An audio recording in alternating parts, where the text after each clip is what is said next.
We will hit the Utah state line just a few miles after leaving Baker. We will finally turn right off of Highway 50 onto Nevada 487, which becomes Utah 21 at the state line. 3 mountain passes will welcome us into the state at Tunnel Springs Mountains, the Wawa Mountains, and beside Frisco Peak. If the tiny post office in Garrison, Utah can't offer us water, it will mean another heavy load of water to pack today.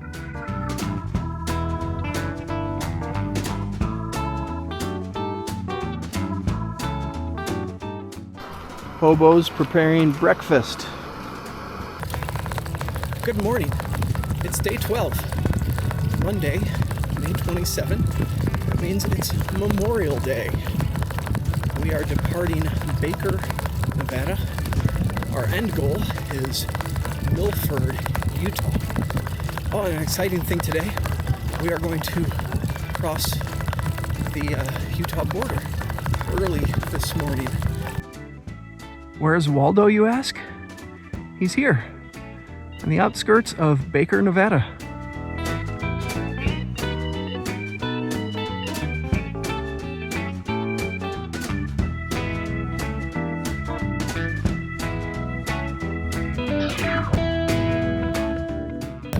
Thanks to Paul, came up with a good solution of getting an eye bolt that had the same thread pattern as this action camera mount.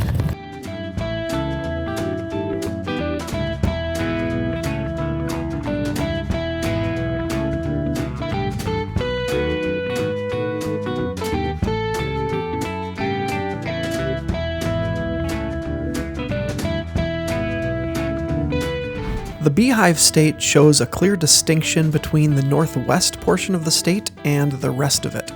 I didn't realize the extent of this until viewing this exaggerated relief map.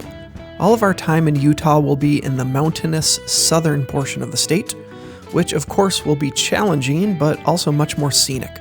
Some of the most interesting features in world geography exist in southern Utah. If a foreigner ever asked my opinion on what one region they should see in America, and they were more interested in seeing nature than big cities, southern Utah would easily be my first recommendation.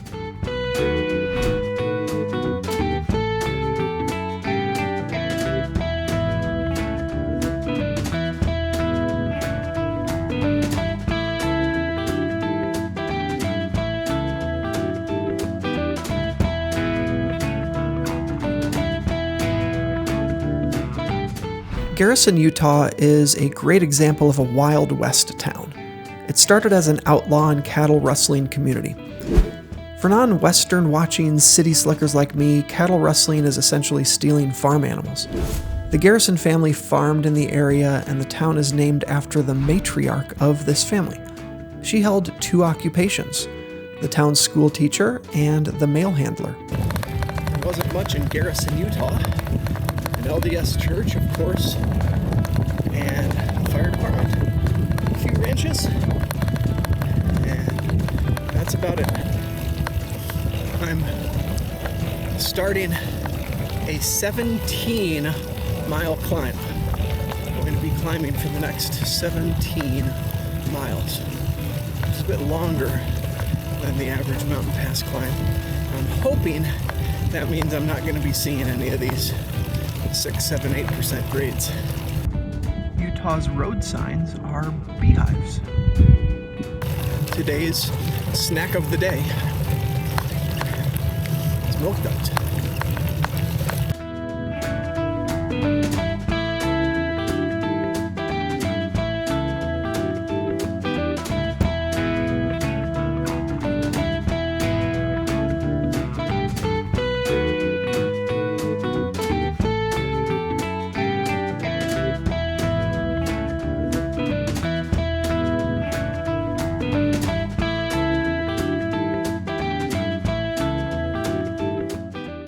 This has been a very gentle climb, at least the beginning of it.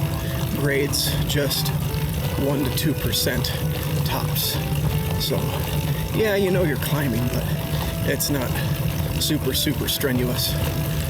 The highest grade that we saw so far was not actually on the Western Express, but the town where we stayed in the town hall. That town hall was off of US 50, a couple blocks and up. And my GPS read 27.1% grade on that street. That will be the grade to beat this summer. I don't know if it can.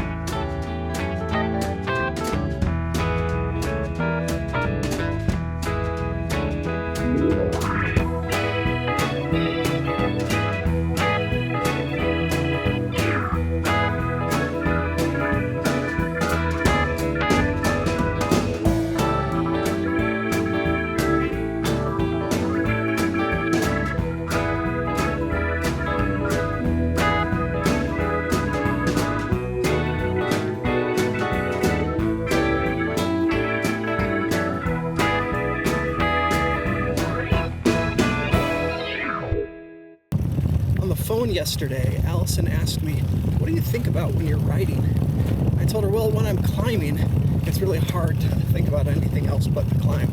Look at the GPS and see how much farther do I have to go, and it's hard to get my mind off that. When I have gentle gradients like this, or flat, man, I think about all sorts of things. I don't have my headphones in today because I'm preserving battery power, but what was I thinking about right before I recorded this video? I had an episode of Jeopardy on the TV in our hotel room 3 nights ago, and my thought was that Ken Jennings was very deserving of being the follow-up host after Alex Trebek because he clearly proved that he can dominate that game, and it's not just some, pretty face who's given the clues. It's somebody who is absolutely brilliant, and I think he does a good job at it. He delivers the questions well, and that's my thought on the bike. It's not like a revolutionary one. Nothing like that. Ken Jennings is a good Jeopardy host. There you go. Bicycle thoughts. There'll be more this summer. Okay, other bicycle thoughts. I've been looking at clouds and seeing what they look like. It's something I really haven't done since I was a kid. That's kind of fun. And rock formations and mountains.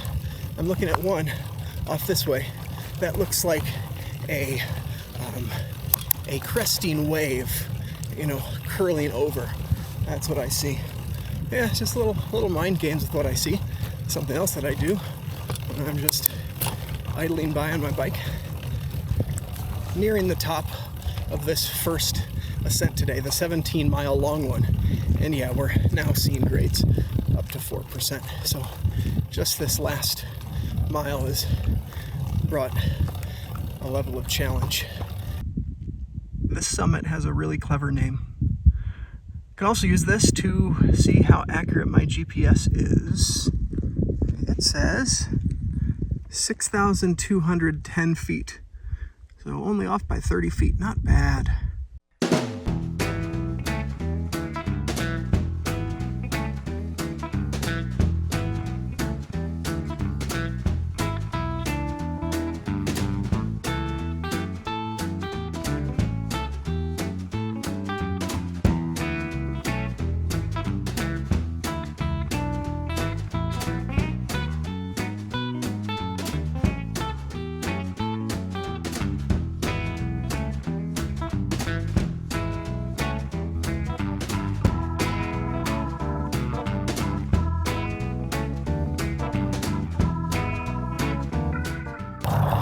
I'm beginning the second of 3 mountain passes between Baker, Nevada and Milford, Utah. I have about 7 miles to go on this one, and this one will be certainly steeper than the last. Maybe Mr. Garrison was the hand puppet. Is that right? I can't think of the name of the teacher.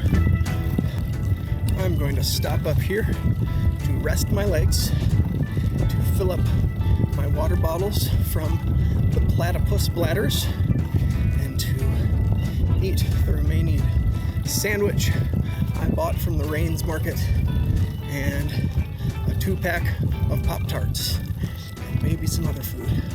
That is my goal here at the stop.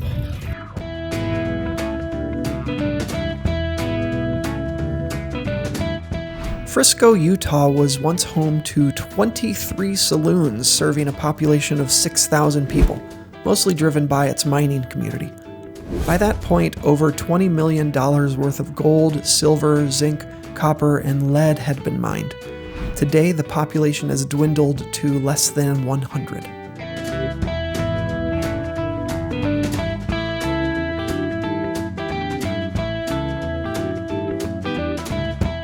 Utah's summit naming body needs to be replaced.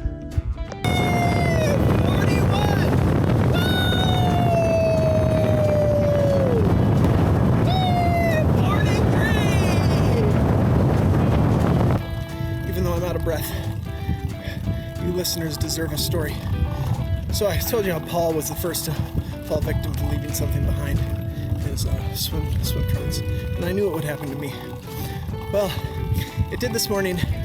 I was 5-10 minutes into the ride. I got a little bit of a head start on Paul and Peter, and I realized that the ball and bungee cord that I used to supplement my front tent mount on the front of the bike was not where I thought it was, draped over one of my handlebars. So I thought, well, that's not too bad of a loss.